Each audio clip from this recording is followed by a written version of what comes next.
എല്ലാവർക്കും നമസ്കാരം. ചില കുട്ടികളിൽ എക്സാം എടുക്കുമ്പോൾ വയറുവേദനയാണ്, ഞാനിന്ന് എക്സാമിന് പോകുന്നില്ല എന്ന ഒരു പരാതി അല്ലെങ്കിൽ ഒരു വിഷമം കുട്ടികൾ മാതാപിതാക്കളുടെ അടുത്ത് പറയാറുണ്ട് അല്ലെ. പക്ഷെ മാതാപിതാക്കൾ അതിനെ വളരെ നിസ്സാരവൽക്കരിച്ച് ഇത് നീ വെറുതെ കളവ് പറയുന്നതാണ്, പഠിക്കാത്തോണ്ട് നിനക്ക് അങ്ങനെ തോന്നുന്നതാണ്, ഇതിനൊക്കെ ഇപ്പൊ ഇത്ര കാര്യമുണ്ടോ, പേടിക്കാനുണ്ടോ എന്ന രീതിയിലൊക്കെ അങ്ങ് പറഞ്ഞ് തള്ളാറാണ് പതിവ്. പക്ഷേ പലപ്പോഴും ഇതവരുടെ മടിയോ അല്ലെങ്കിൽ ഇതവര് വെറുതെ കള്ളം പറയുന്നതൊന്നും ആയിരിക്കില്ല.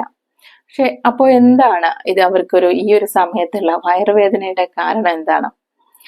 അപ്പോൾ ഇത് നിങ്ങൾക്ക് മനസ്സിലാവണമെന്നുണ്ടെങ്കിൽ ഞാൻ ഇതിന്റെ കൂടെ തന്നെ വേറെ കുറച്ച് കാര്യങ്ങളും കൂടി പറയാം. അപ്പോഴാണ് നിങ്ങൾക്ക് ഇതിനെ കൂടുതലായിട്ട് കണക്ട് ചെയ്യാൻ പറ്റും.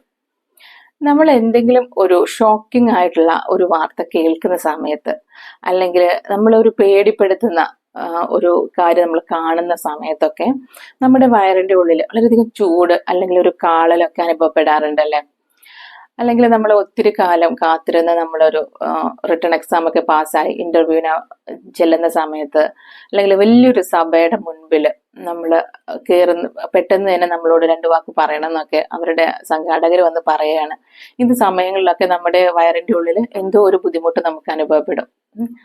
അപ്പോൾ നമ്മൾ മനസ്സിലാക്കേണ്ട കാര്യം, നമ്മളൊരു സ്ട്രെസ്ഫുൾ ആയിരിക്കുന്ന ഒരു സമയത്ത് നമ്മുടെ ശരീരത്തിൽ അതിൻ്റെതായിട്ടുള്ള മാറ്റങ്ങൾ സംഭവിക്കുന്നുണ്ട് എന്നതാണ്.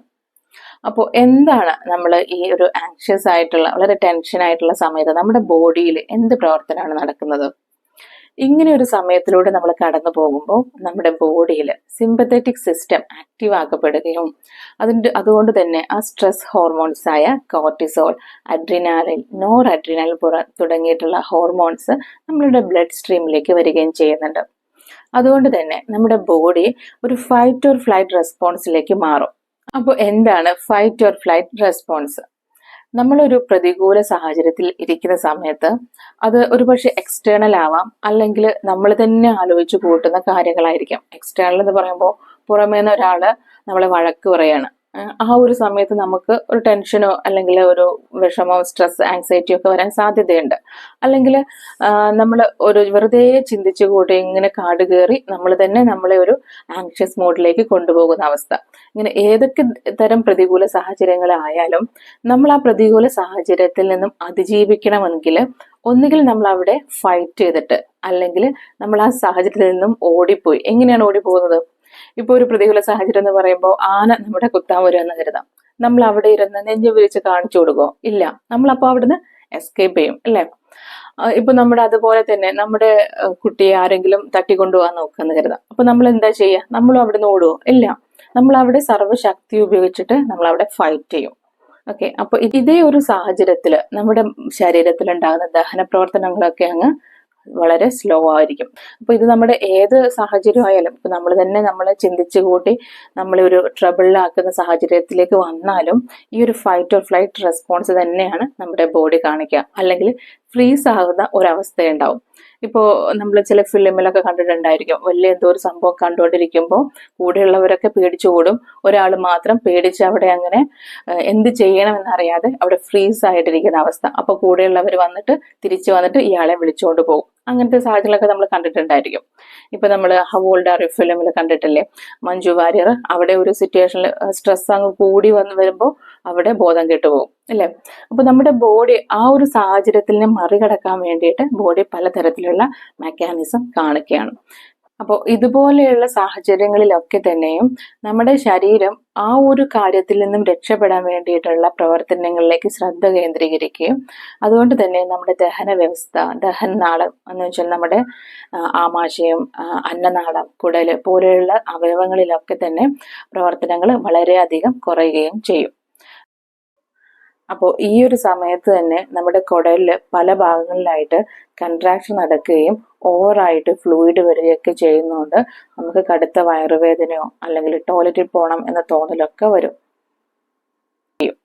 അപ്പോൾ തുടർച്ചയായിട്ടുള്ള ഇതുപോലെയുള്ള സാഹചര്യങ്ങൾ ഉണ്ടാവുമ്പോൾ നമ്മുടെ ഡൈജഷൻ വളരെയധികം സ്ലോ ആവുകയും നമ്മുടെ കുടലുകളിലുള്ള ബാക്ടീരിയകളൊക്കെ നശിക്കും, അസിഡിറ്റി കൂടും, നമ്മുടെ ആന്റിബോഡി പ്രൊഡക്ഷൻ കുറയും അല്ലെ.